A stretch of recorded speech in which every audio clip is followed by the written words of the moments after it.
इस वीडियो में सुनेंगे कार्तिक मास महात्म कथा का 25वां अध्याय, जिसमें प्रेत को पंडित जी ने क्या कहा उसके बारे में वर्णन किया गया है। इसके पहले के अध्याय में हमने सुना था अपने पति का आज्ञा न मानने वाली उस स्त्री का मरने के बाद जो हाल हुआ और प्रेत योनि में गई और प्रेत योनि में जाने के बाद ब्राह्मण द्वारा छिड़के जाने वाले गंगाजल और तुलसी दल से उसको जो मुक्ति मिली, उसके बाद की कथा जो कि तो आइए विघ्नहर्ता श्री गणेश का नाम लेकर इस कथा को सुनते हैं। कथा के सुनने से पहले प्लीज आप मेरे वीडियो को लाइक और शेयर कर लें। साथ ही इसी तरह का वीडियो पाने के लिए मेरे चैनल को भी सब्सक्राइब कर लें। सुना प्रश्न ऋषियों का और बोले सूत जी ज्ञानी। 25वें अध्याय में सुनो श्री हरि की वाणी। धर्मदत्त जी का कथन। तीर्थ में दान और व्रत आदि सत्कर्म करने से मनुष्य के पाप नष्ट हो जाते हैं, परंतु तू तो प्रेत के शरीर में है, अतः उन कर्मों को करने की अधिकारिणी नहीं है। इसीलिए मैंने जन्म से लेकर अब तक जो कार्तिक का व्रत किया है उसके पुण्य का आधा भाग मैं तुझे देता हूँ, तू उसी के सद्गति को प्राप्त हो जा।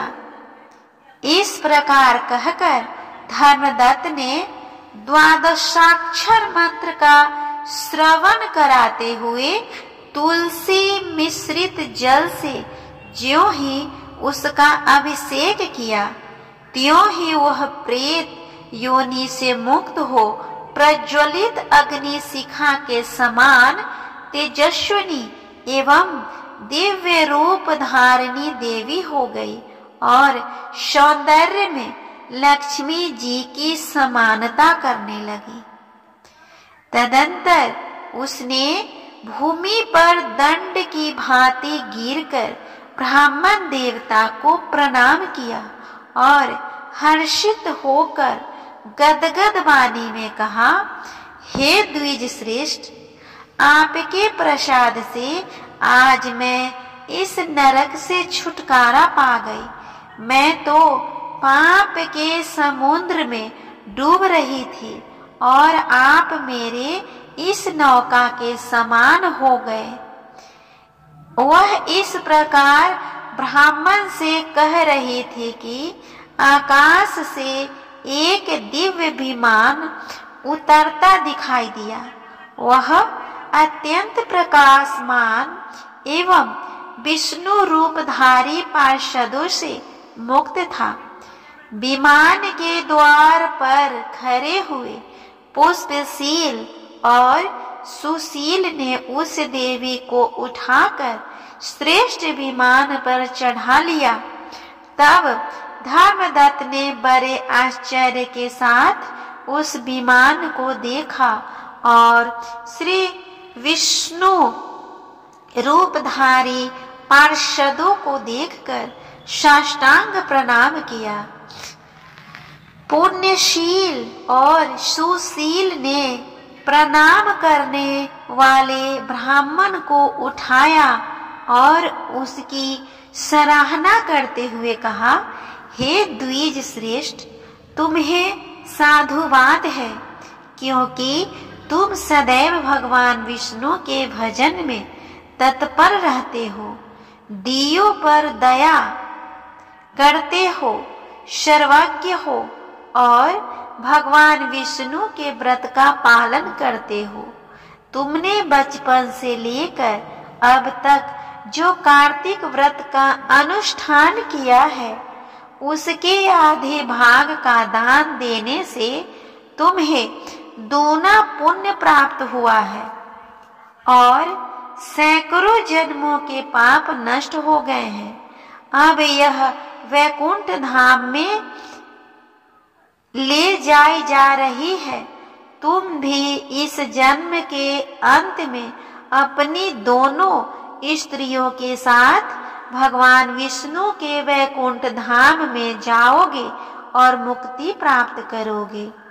धर्मदत्त जिन्होंने तुम्हारे समान भक्ति पूर्वक भगवान विष्णु की आराधना की है, वे धन्य और कृतकृत्य है। इस संसार में उन्हीं का जन्म सफल है। भली भांति आराधना करने पर भगवान विष्णु देहधारी प्राणियों को क्या नहीं देते हैं। उन्होंने ही उत्तानपाद के पुत्र को पूर्व काल में ध्रुव पद पर स्थापित किया था। उनके नामों का स्मरण करने मात्र से समस्त जीव सद्गति को प्राप्त होते हैं। पूर्व काल में ग्राहग्रस्त गजराज उन्हीं के नामों का स्मरण करने से मुक्त हुआ था। तुमने जन्म से लेकर जो भगवान विष्णु को संतुष्ट करने वाले कार्तिक व्रत का अनुष्ठान किया है, उससे बढ़कर न यज्ञ है, न दान और न तीर्थ है। विप्रवर, तुम धन्य हो, क्योंकि तुमने सद्गुरु भगवान विष्णु को प्रसन्न करने वाला कार्तिक व्रत किया है, जिसके आधे भाग के फल को पाकर यह स्त्री हमारे साथ भगवान लोक में जा रही है। इस तरह हमने सुना कार्तिक मास महात्म कथा का 25वां अध्याय, जिसमें कार्तिक मास महात्म कथा के पुण्य फल से जो सद्गति प्राप्त होती है उसके बारे में वर्णन किया गया है, जो कि उस ब्राह्मण द्वारा उस प्रेत स्त्री को दिया जाने पर उसको प्राप्त हुआ। उम्मीद करती हूँ आप सभी को यह कार्तिक मास महात्म कथा अच्छा लग रहा होगा। कैसा लग रहा है प्लीज कमेंट करके बताएं। अगर अच्छा लगे तो प्लीज कमेंट बॉक्स में राधे राधे लिखना ना भूलें। तब तक के लिए हम मिलते हैं कार्तिक मास महात्म कथा के 26वें अध्याय में। तब तक के लिए भगवान श्री हरि विष्णु आप सभी पे अपनी कृपा बनाए रखे। ओम नमो भगवते वासुदेवाय नमः।